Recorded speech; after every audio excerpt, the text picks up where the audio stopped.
Hello, and welcome to another episode of Between Two Pints. I'm your host, Rob, and with me today is Brad Hodson. Brad, welcome to the show. Thank you, Rob. Cheers. Cheers. You had me at pints. Yes. So Brad, for many of you who know me in real life, Brad is a camera operator and many other things, but we collaborated on another podcast called Life in the Circus, which you're the host of. And in fact, we collaborated on a podcast called the Hawker Typhoon? Yep. Hawker Typhoon is a project being worked on by Mr. Ian Slater on the island. I'm helping him just a little media stuff, but helping him to restore the only airworthy Hawker Typhoon, which is kind of like a era of the Spitfire World War II aircraft, but not one of them is flying today. Yeah, I helped you. We went over to Vancouver Island and shot some interviews with him. And that I haven't seen a lot of I don't think I've ever seen a World War II fighter plane. And that thing's just a giant engine with some wings slapped on. Yeah. And Ian, who's a aviation enthusiast and also an amazing mechanic, is building it pretty much himself. I mean, he has a lot of outside help, but with metallurgy and stuff like that. But he's a pretty clever cat, and he's putting together this airplane and the engine. So it's a long-term project of love, and it was one of my favorite airplanes growing up as a kid making models. So. Yeah, we've talked a lot about that, and maybe hopefully if we ever go over and shoot any more with him, I can get him on the show. That would be great. Anything to promote Hawker Typhoon. So more importantly, why I got you on here is we'll talk about the Life in the Circus podcast, but I met you I believe we met on The Flash as you were a Steadicam operator. Yes, that's correct. I was pinching in on The Flash for several years, actually, and very, very good show to be on. Yeah, it was a wonderful team. I have a lot of good memories with you on set. And I wanted to ask you sort of your film career, because you've done a lot of really cool stuff. I've heard a few anecdotes here and there, but as a head tech, you've had some incredible experiences. And also, how did the Steadicam thing happen?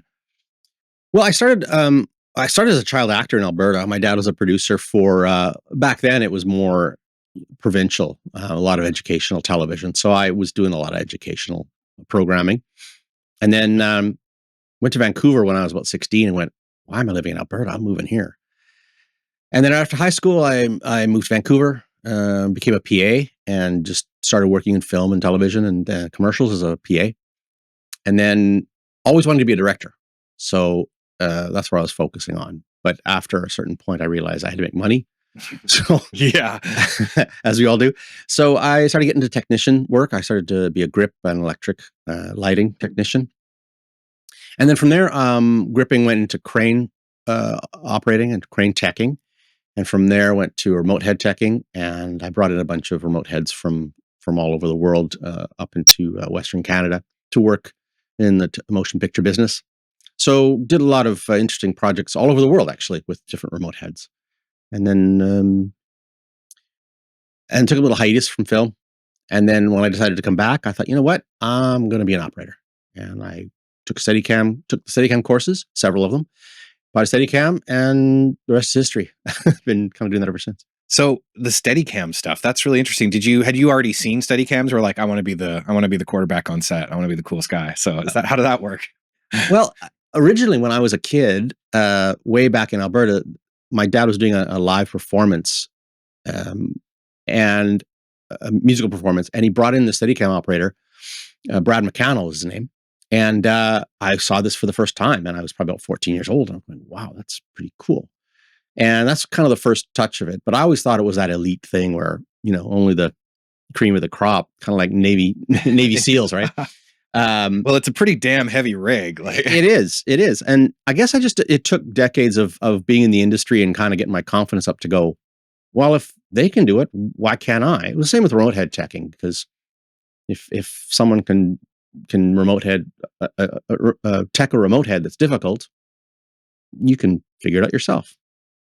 So that's when I decided I might as well give that a whirl, and it was wonderful. The whole Steadicam community, when you're taking the courses, the high-end courses, it's a tight-knit group, and it's all about promoting each other and promoting people around you. And one of the things is, if anyone wants to know how a Steadicam works, you show them. You don't hide anything. You share it. And if at lunchtime they want to strap the rig on and walk around, which you do a lot, and then people go, Oh, I see. It's not as easy as I thought it would be. I guess that's why you want to show people is you're like, yeah, it's really hard. Well, especially, producers and PMs when they're like, why am I paying so much for this? Well, try this. Tell me what. So I remember that on Flash, one of the dolly grips, Tony, was actually ended up buying one of your old rig off you. He did. Yep, he did. Tony DeWert. Good guy. He's now just graduated to be a Steadicam operator, a union Steadicam operator. I'm very proud of him for that. And Tony, you're coming on the show. I'm going to get you in here. Yeah, he did. He bought, when you say old rig, I mean, it was still a really good shape. And I upgraded one of my rigs, and he took the old one over and he just took off with it. He has been doing so much independent work and doing his chops and getting his days, and I'm really proud of him. And we still talk. We're supposed to get together for a coffee this week, actually. But yeah, he's actually helped me on some of my shorts, and it's always a pleasure to work with him. I mean, he's worked as a dolly grip and worked on real sets, so that's like a common thing in film for dolly grips to evolve into camera operators, isn't it? It wasn't always that way. Oh, when I started out, it was usually the camera department. You worked your way up and you decided to do it, but more and more, I think dolly grips are doing. You're there all the time. You're there all the time for every shot. The dolly grip's there, and if you're astute and you watch what's going on, you learn a lot quite quickly. So I'm not surprised that a lot of dolly grips have decided to take the step. I actually remember Tony. I remember Tony telling me about buying your rig off you. I think he mentioned that he'd heard you saying that you were looking at like a newer model and really wanted it, and he was like, he saw his chance and jumped in. Was like, "Hey, I'll buy one of your old ones off you." Yeah, it worked out well. I was really proud to, I take care of the kit, and I know it's going to a good cause, and he's just taken off with it. So and that's kind of the general rule in Steadicam world. A lot of guys are helpful. If you go on the forums and people are like, "Hey, I'm stuck in this state or this province and I need this. Can you help me out?" It's not uncommon for Steadicam operators to, "Yeah, where are you? I'll ship it to you." Or advice on nuts and bolts and bits and pieces. It's a good group to be around. Has there been a Steadicam operator that sticks out to you that's maybe helped you more than others? Someone you can sell the praises of? Well, Chris McMullen's one of them. He's been doing it for ages. And he's very forthright with giving you information, and there's so many others that I could, an endless list, but certainly Chris McMullen stands out as a personable person who really knows his chops. Or as many people call him, Moles. Yep. Moles, yeah, and he's not afraid to share with anyone, really. And whether you're a PA or a Steadicam operator, he'll talk the nuts and bolts of it. He was also on the Flash, and yes, I remember working with him. He was also a really great guy to work with, and we helped him out on a racing go-kart racing thing. It's true. He's kind of taken off with that. He's doing a lot of stuff with racing. While it's been slow for film, he's produced quite a bit of videos and shot a lot of videos with pretty high-end racing groups down in the States and up here. That's really exciting. Yeah. So you've told me some incredible stories about your head tech days. That's I know you might not. I don't know if you want to bring them up, but like, come on, you've worked with some names. Yeah, I'm pretty proud of and every step of my journey has brought me here. I think one of the coolest times I was working in LA on a Spielberg movie, and it was just for one shot. I was a remote head tech, and what was really cool is this was a big movie, and there was enough of a budget where we just worked on one shot for a whole week. So we'd set up the shot and do some rehearsals. Steven would come in and look at them and make changes and then go away. And the next day, same thing. So it took kind of 5 days of that before we actually did it. And it was really cool to be on such a big project to see how a really high-end, high-budget movie can work to get what you wanted. This is kind of a little before the days of serious CGI, so we had to do a lot of practical stuff. Can we say the movie? It was Minority Report, yeah. God, that's such a cool movie. Yeah, and there was live rats, which scared the hell out of me. That's not great. Yeah, snakes are fine, spiders are fine, but rodents, not fine. Well, I know what to fill the temple with when you have to lower you in Indiana Jones style. For sure. Yeah, I worked with Terry Gilliam as well on Tideland, and he's one of my favorite directors. Even before I met him and worked with him. Well, that's Monty Python and all that good stuff. Yeah, the man is just so brilliant and so out there, and just has such an amazing imagination and talent. And Brazil is one of my favorite movies to this day. And we talked a bit about that, and he signed my copy of Brazil. Wow, you asked that. Isn't that like, I know I've been told as crew that sometimes it's a faux pas to ask for a picture unless you really like someone, or an autograph. But I've also know, like, I have asked when you work with someone, they're like, dude, you're a legend. Come on, I'm gonna. Yeah, they're usually pretty approachable with that. I mean, and Terry certainly was. If you're there for one day, maybe not so much, but I was there for a few weeks, and we had a bit of a rapport. And it was really great to watch him work, because he's a very full energy kind of guy, and he works. He doesn't work behind the monitors so much. He works right next to the camera, directing, and that's refreshing because you don't see that much anymore. No, I've noticed that sometimes it's like Video Village with its little tent, and they're like, and it's only like, sometimes they only come rushing out when there's a problem, which is also, oh God, the director's coming out. We're in trouble. Like, yeah. We've been watched the old movies back in the old days when they're all dressed in ties and shirts, right?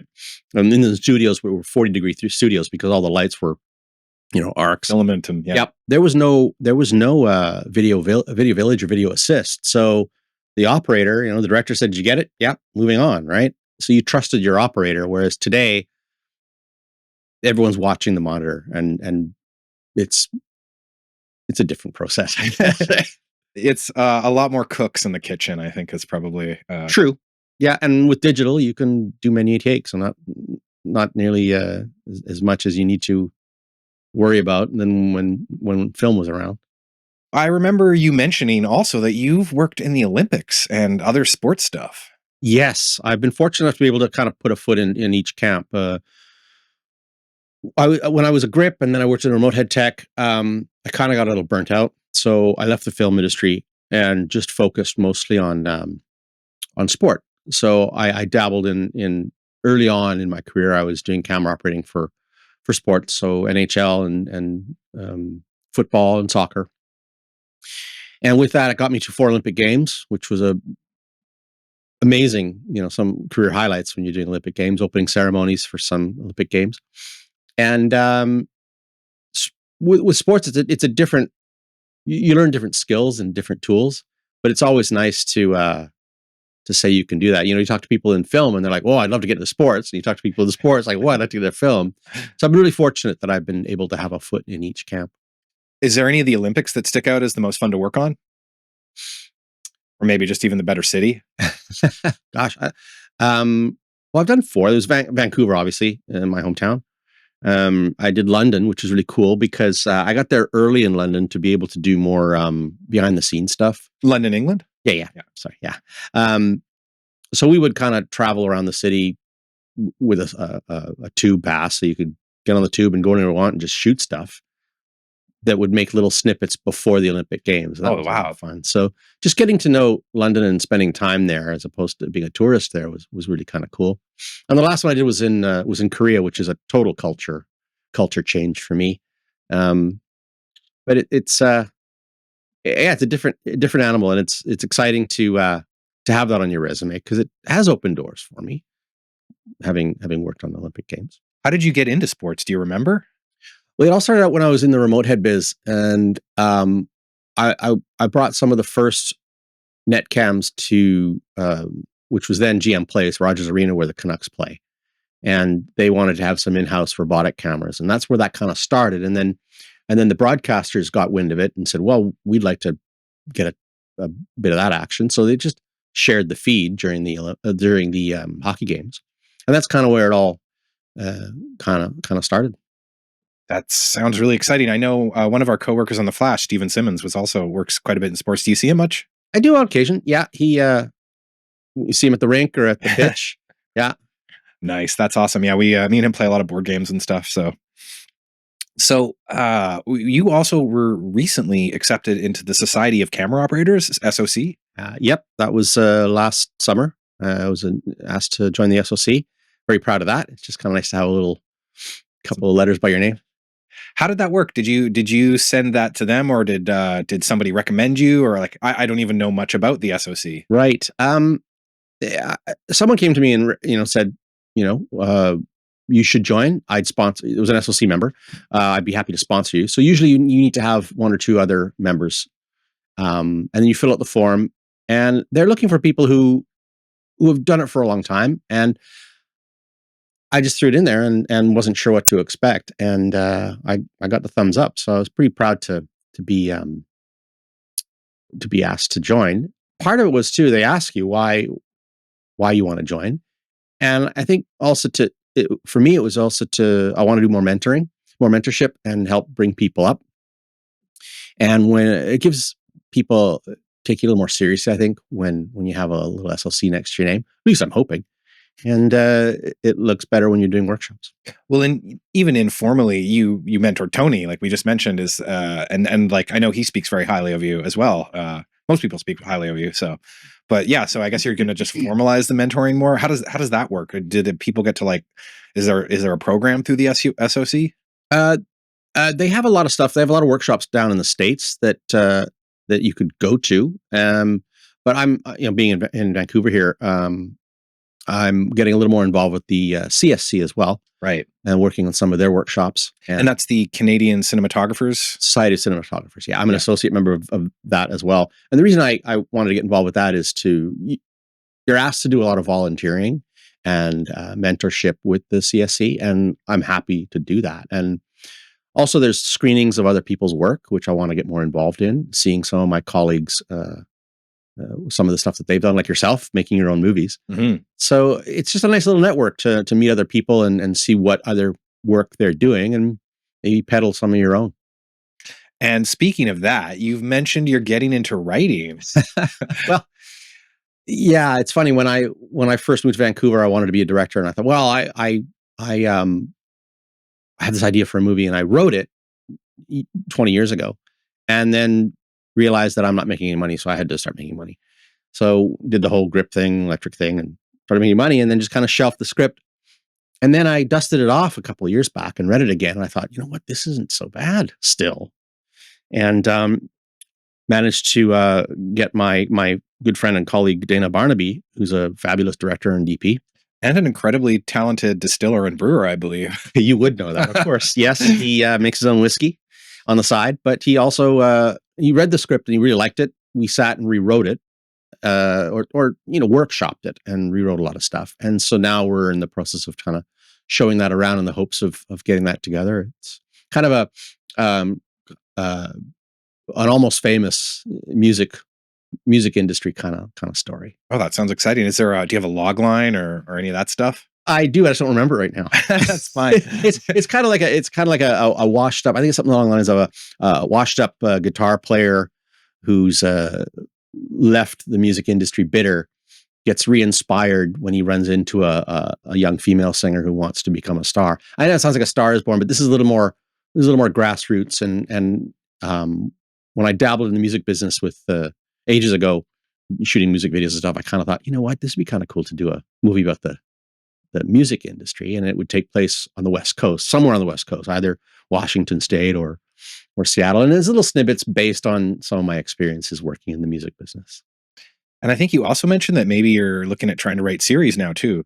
Yeah, that's another idea I had. You watch a lot of really cool stuff on Netflix, all of the streaming series, and they tend to get this, now that people are binge watching, I wanted to try my hand at that.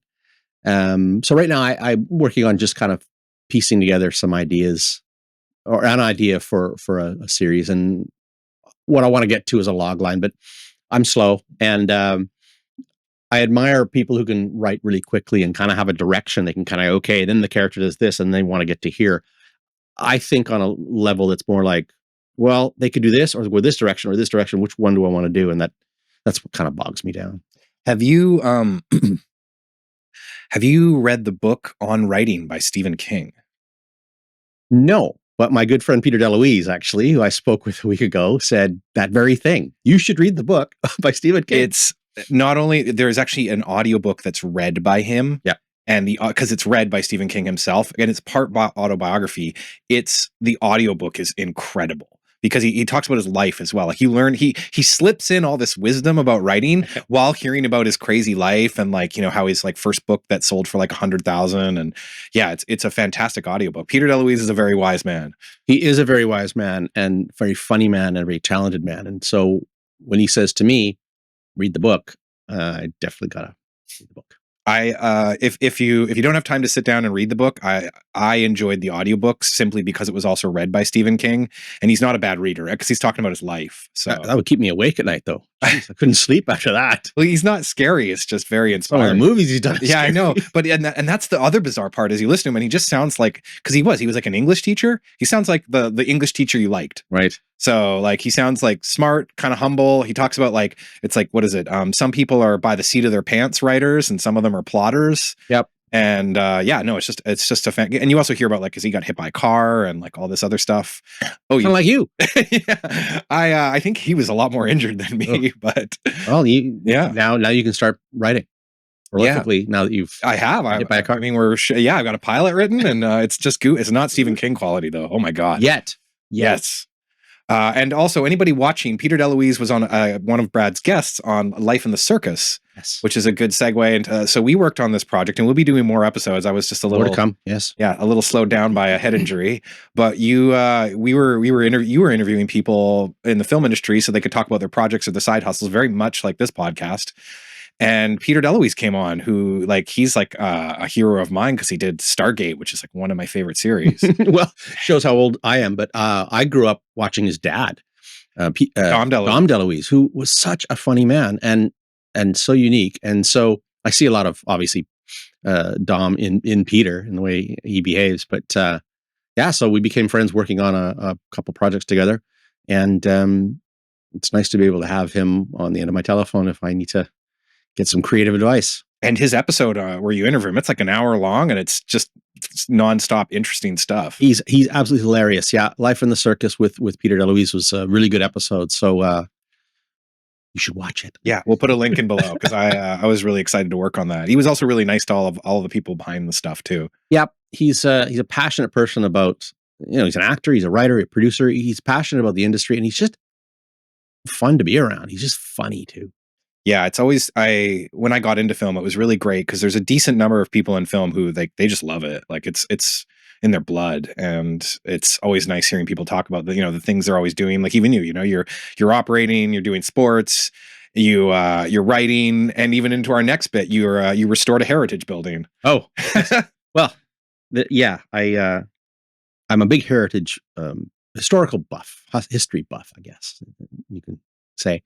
And yeah, it was 2011. I managed to come across this derelict old building in North Vancouver. Oh, it was derelict. Well, it was pretty tired. It was painted blue, all one color. The story behind it was apparently it was anti-fouling paint for ships, and the owner just painted it blue to keep it intact. Anyways, long story short, I thought, why couldn't I make this work? And so I ended up buying this building, and it was a mixed use commercial residential building. So I had 2 apartments in it and 2 commercial units. And I just thought, why wouldn't this work? And so it was the process. It was also part of the process was really exciting too. So managed to gut the whole thing and strip it down and rebuild it. And it won awards for heritage restoration. It's gorgeous. I mean, we shoot Life in the Circus there. It's true. It's actually a lot of people have shot there. A lot of different television series over the years have gone in and shot there. So it has a coffee shop and a hair salon and 2 apartments upstairs. And I'm pretty proud of the fact that it's all wood. So back then they just built everything out of wood because they were surrounded by it. And it's one of the last remaining heritage buildings on the North Shore. I believe is one of the rooms still available as an Airbnb? Just to plug it. It is. Yeah, it is. It's well, when you own a 110-year-old building, there's 1912. There's always something to repair. Yeah. So yeah, it is currently a legal Airbnb, and that's also another going concern of mine is being a bit of a Airbnb host, which is fun. You get people from all over the world visiting and loving to be up here in Canada. And anybody who stays there gets to stay next to a renowned Steadicam operator, I believe. Yeah, that's the reason they show up. And yeah, that's all I want to talk about when they're there. So I want to talk a little more about life in the circus, because like I really was inspired by your attitude about this, because you really wanted to promote a lot of local film people. You want to talk a little more about that? Absolutely. It took place during a writer strike, actors writer strike. And I thought, there's so much talent in this town of people working in the industry. But what was really cool is everyone you talk to on set has another side hustle of some kind, whether it's they want to be a tattoo artist or, and I wanted to kind of get into that. So it was more like just talking about the day to day of what you like about being in the business. Nothing political, just how you got there, what you like about it, and what else do you do? Because, like I said, everyone I know has something going on the side that's completely different, whether they make beer or make whiskey or whatnot. So I wanted to kind of share those stories with people, and I'm hoping it will go north and south of the border, and we'll get some people down in the States in the business that want to join in. Yeah, and I believe I actually really loved your like unofficial slogan of the show, which is "Let's not get anybody fired." No, nothing political. We don't want to talk about, there's enough of that going on in all industries.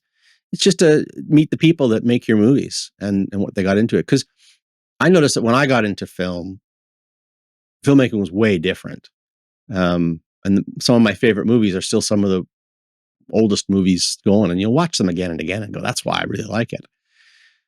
The process has changed so much. And I think people have different lives in the way that, yeah, they work, but the work is so intense and takes up so much time that they need the outlet.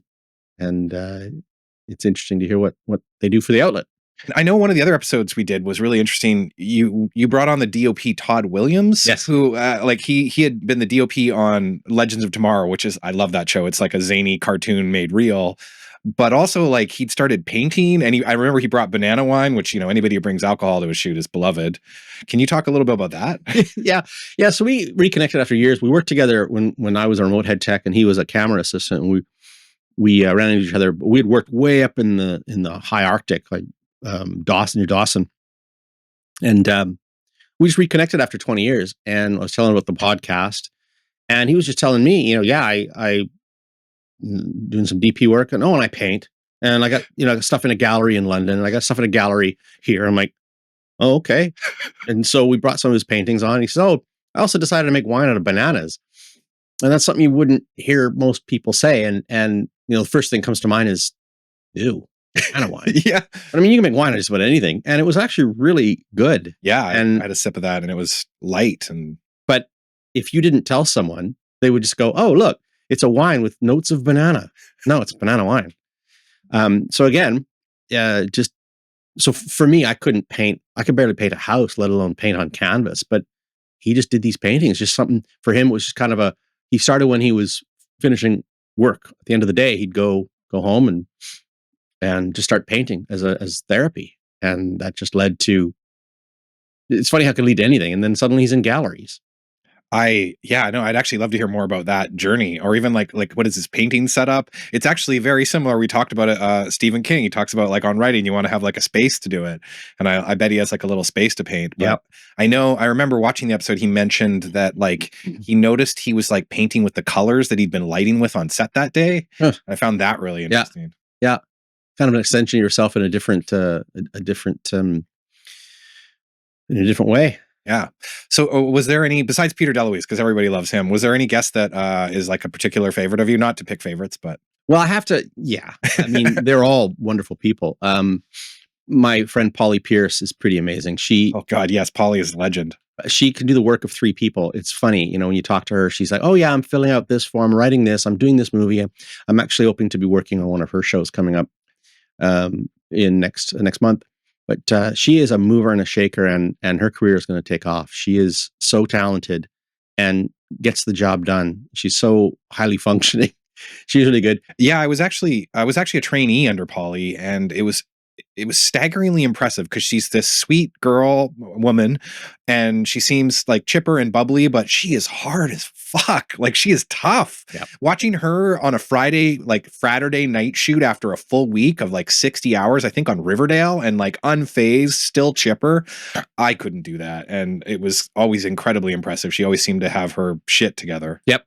She's a high workload person and highly functioning too. The amount of things that she can do all at once. She's got a lot of balls in the air. She's a pretty hard worker. Dana Barnaby, I'm plugging, as a good friend of mine. We call him the the urban pirate because he kind of looks like a bit of a pirate. He's been in the business. We've known each other for decades too, and he's worked his way up through the camera department. He's done some pretty amazing work as a um, music video director and a commercial director, and he's also a DP. So I worked under him as a camera assistant when he was a DOP, and he was great. And at the end of the project, he gave us a bunch of his, I guess it was moonshine, because he'd been making whiskey, so it wasn't aged. Yeah. And it was incredible. I've never tasted a spirit that was like fruity and light. And of course, you give a bunch of camera assistants a bunch of free alcohol at the end of a shoot, everyone loves you. Of course. Yeah, he likes to bribe people that way. And again, he's a highly functional person as well, but very, very creative and knows a bit about everything in the industry. I personally am not into the schmooze mode as much as maybe I should have been over the years. So I don't really know the minutia of how things happen at a higher end in the production world necessarily, but he seems to know a little bit about everything, or can certainly bullshit his way through it way better than I can. So, and like I said, we're working on a project that I wrote together, and we're hoping to see that come to fruition. That was actually another question I had, is that as a person who's worked in the industry for decades, and now you're writing, or at least you've been writing for a while, but now you're actually looking into getting something produced. Do you feel like you have any extra insights in how you would go about getting things produced than like an average Joe? No, not at all. It's tough because, like everything in this industry, Rob, things move differently. You know, as a side note, one thing I noticed when I got out of film and went back into film, I think it was about, I don't know, 8 years. The biggest change was in lighting. You know, since digital cameras, these lights are so small and powerful, and the cameras are so sensitive. Yeah, it's totally changed the way movies are made and shot. But I think everything else too. With streaming. So I don't really know enough about what's going on in the producing world, but I know I just gotta have to follow that ball, or better yet, find people who know more about it and hopefully latch onto them, which is what I'm hoping to do. Someone to go, oh my God, that script's brilliant. Well, I guess you got Dana to help you produce it, and then hopefully you can tap Polly to direct, and then you're set. Well, let's see. I gotta beg her to read it, or at least the log line. And actually, you mentioned the Netflix series, and that is something I wanted to touch on, because I think that that's a great avenue to pursue. As someone, like, I read a lot of books and I love watching a lot of stuff, and I miss the 22 episode series, but these 8 episode seasons they're coming out with, that's a lot closer to the amount of content you would get in one good novel, and I find those way more enjoyable than 90-minute movies. And I've noticed even movies now, a lot of them are going to 2+ hours, because if you really want to tell a good complex story with proper like character development and twists and turns, 90 minutes to 2 hours is not always enough. Or yeah. I have to agree with you. Although the caveat to that, what I've noticed is if you compare a movie that was shot 30 years ago compared with a lot of the movies today, the scripts and the storylines aren't nearly as well flushed out. And I think a lot of what we're seeing today, it just kind of gets from A to B without really doing it. It's hard to kind of explain. I actually know. I've seen exactly what you're talking about, where I can't remember what I was watching, but in older movies, a lot of shots, everything means something. If you see a cereal box on the table as the camera goes by, maybe not, but like, there's all these things. It's like, if they focus on something, a lot of times that's like you need to pay attention. That's going to come up later. And I find that in a lot of modern stuff, no, it's just a cool sweep through the kitchen, instead of like that they've taken the time to really put planning in there. I wonder if that's because there's maybe just less time from inception to filming it anymore, because they're trying to make so much. That's a good question. I can speak a bit about that maybe, because Terry Gilliam came prepared. Like, granted, he wrote the script on the movie that I worked on with him, but he came prepared. He knew what he wanted. And every other director that I've worked with, higher end directors, you notice that they're prepared. They know their stuff. And not to say that newer directors aren't prepared, but you can definitely tell the difference between someone who's kind of, the day you show up on set isn't where you need to be thinking where you're going to put the camera. You should have thought about that before. And if you look at some of the older movies, like I just watched Aliens 2 for the 80th time in my life again. It's just one of my go-to movies. You know, Jim Cameron really knows how to create a story. And again, he wrote it too. He wrote Alien 2, but there's just so much going on in there. And yeah, it's an alien shoot 'em up movie, but the characters are rich and there's a good story that brings you along. Yeah, like most of the members of the team that come in that help, like the Marines that come in, they all have their archetypes. Yep. And I love, don't they use a Steadicam rig on that for one of the guns? Oh, both. Yeah, there's two Steadicam guns there. Yeah, it's always fun to see those. Yeah, that's such an awesome thing. Because I remember when I was like 19 in the infantry reserve, and we watched stuff like that, and it's just like, why can't we get something that carries the machine gun like that? That looks super cool. And then you find out later it's a Steadicam arm. Yep. Well, I remember years ago someone saying to me, "Oh yeah, Steadicam.